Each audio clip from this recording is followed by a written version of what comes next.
Operation అవసరం ఉందో వాళ్ళందరూ కూడా సెలెక్ట్ చేసి తర్వాత మేము ఆపరేషన్ కూడా చేపిస్తామని మీ అందరూ కూడా నేను మాటిస్తున్నా. డెఫినెట్గా మా సిఐ కానీ ఎస్ఐ కానీ ఆ లిస్టు తయారు చేసుకొని 50 మంది సెలెక్ట్ అయినా 100 మంది సెలెక్ట్ అయినా ఆపరేషన్కి ఎవరైతే ఎలిజిబిలిటీ ఉంటారో వాళ్ళందరినీ కూడా తీసుకుపోయి డెఫినెట్గా ఆపరేషన్ చేయించి మళ్ళీ ఒకరోజు మనం వచ్చి వాళ్ళందరూ కూడా ఇక్కడ కళ్ళజోడు ఇచ్చే కార్యక్రమం చేయాలని నేను మీ అందరికీ చెప్తున్నా. మీరందరూ దానికి సహకరించాలని కోరుతున్నాను నేను.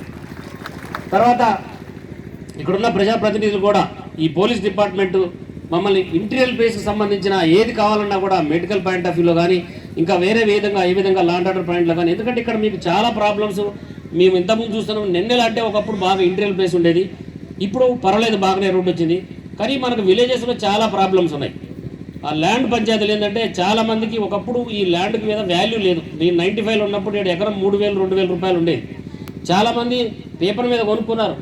పొజిషన్లో ఒకరు ఉంటారు, పేపర్ మీద ఒకరు ఉంటారు.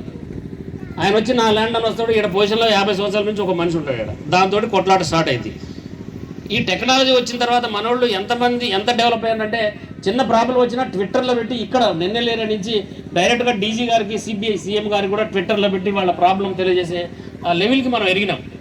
కానీ ఇంకా అన్ని రంగాల్లో కూడా ఆ విధంగా ఎదగలేదు. అయితే మొన్న ఈ నిన్నెలేరియా గురించి కూడా సిపి గారు క్లియర్గా ఇన్స్ట్రక్షన్స్ ఇచ్చినారు. ఏదైనా ప్రాబ్లం ఉంటే మన విలేజ్లో పోయి కూర్చొని మాట్లాడాలా, 10 మందితో మాట్లాడాలా, ఆ మాట్లాడి ఏమైనా సమస్య ఉంటే అక్కడక్కడే దాన్ని పరిష్కరించాలా, మాతో అయ్యేదే చేయాలా, రెవెన్యూ డిపార్ట్మెంట్ ఉద్యోగం మేము చేయము అని క్లియర్గా చెప్పినారు. మీకేమైనా సివిల్ పంచాయతీలు ఏమైనా ఉంటే కోర్టుకు పోవాల్సింది తప్ప పోలీస్ డిపార్ట్మెంట్ని ఇన్వాల్వ్ చేయొద్దని మీ అందరూ ఉన్నారు కాబట్టి మీ అందరికీ సభాముఖంగా నేను తెలియజేస్తున్నాను నేను. తర్వాత ఇప్పుడు మీకు ఇక్కడికి వచ్చిన ఈ మెడికల్ క్యాంప్కి వచ్చిన మీరందరూ కూడా ప్రతి ఒక్కరిని చెక్ చేయడం జరిగింది. ప్రతి ఒక్కరికి అవసరమైన మందులు ఇవ్వడం జరిగింది. ఎవరికైనా రిఫర్ చేయాలంటే తర్వాత డెఫినెట్గా వాళ్ళ లిస్టు రాసుకొని వాళ్ళందరూ కూడా రిఫర్ చేయడం జరుగుతుంది అంతా.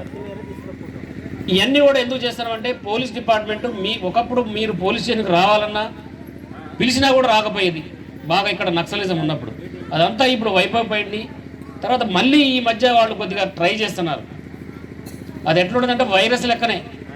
ఒక్కసారి వచ్చి మన ఏరియాలో తిరిగిపోతే మీ అందరికీ ఇట్లా అంటించిపోతే వైరస్, తర్వాత పోలీసు వాళ్ళు వచ్చి ఆ వైరస్ని తీయడానికి అందరి మీద ఆపరేషన్ చేయాల్సి వచ్చింది. ఆ వైరస్ రాకుండా ఉండాలని, ఎందుకంటే మొన్న ఒకసారి వచ్చారు, మళ్ళీ మేము విజయవంతంగా వాళ్ళందరినీ బయటకు పంపించినాము. ఫ్యూచర్లో మళ్ళీ ప్రమాదం ఉంది.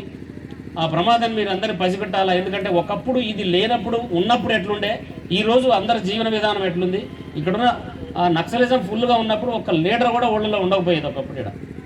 కానీ ఇప్పుడు అట్లాంటి రోజులు రావద్దనే ఉద్దేశంతో పోలీస్ డిపార్ట్మెంటు పాత పద్ధతుల్లో కాకుండా, పాత పద్ధతులు అంటే మీకు తెలుసు, చిన్న ఇన్ఫర్మేషన్ వస్తే పట్టపోవాలా, కేసు పెట్టాలా, కొట్టాలా, జైలు పంపించేది. ఇప్పుడు అట్లా కాకుండా మీలో మార్పు తీసుకురావాలా, అట్లాంటి సిచ్యువేషన్ మన దగ్గర ఉండొద్దు అనే దాంట్లో భాగంగా పోలీసులు మీకోసం దాన్ని మేము పెట్టుకొని ఎక్కడెక్కడ ఇంటీరియల్ ప్లేసెస్ మేము అన్ని ఏరియాలో కూడా మేము ఈ ప్రోగ్రామ్స్ పెడుతున్నాము.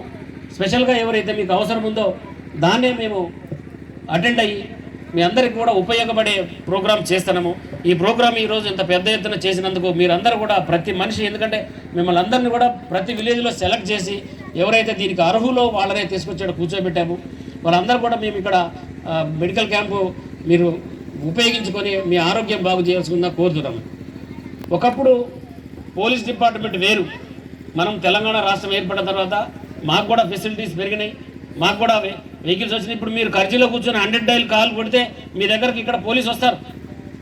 ఒకప్పుడు మీరు ఇక్కడ నుంచి ఎవరైనా పోయి కంప్లైంట్ ఇస్తే ఆ ఎస్ఐ ఏం చేసేదంటే ఎవరికో ఒకరు చిట్టి పంపించేది. ఊర్లో ఒక సర్పంచ్కో ఒక సుంకరాయనికి ఎవరికో చిట్టి పంపిస్తే ఆయన 3 రోజుల తర్వాత వచ్చేది అక్కడికి. ఇప్పుడు ఆ పరిస్థితి లేదు. మార్నింగ్ ఎవరైనా ఫోన్ చేస్తే గంటలో మళ్ళీ ఎక్కడ మీకు రిప్లై వస్తుంది. మీ మీద ఏదైనా జరిగితే ఇమీడియట్లీ పోలీసు వాళ్ళు వస్తారు, ఇక్కడికి తీసుకొని పోయి కేసు పెట్టేది కేసు పెడతారు, మాట్లాడైతే మాట్లాడతారు. డెఫినెట్గా ఆ పరిష్కారం అదే రోజు అయ్యేటట్టుగా మేము కొద్దిగా రూపాంతరం అయింది మాది. అదేవిధంగా పబ్లిక్ కూడా ఈ ఫెసిలిటీస్ని ఉపయోగించుకొని పాత పద్ధతులు కాకుండా ఏదైతే సమాజం అభివృద్ధి అవుతుందో మీరు కూడా అభివృద్ధిలో భాగంగా ఇంకా ముందుకు రావాలని కోరుతూ ఈరోజు నాకు ఈ అవకాశం ఇచ్చినందుకు ఇక్కడ బెల్లంపల్లి ఏసీపీ గారికి కానీ, బెల్లంపల్లి రూరల్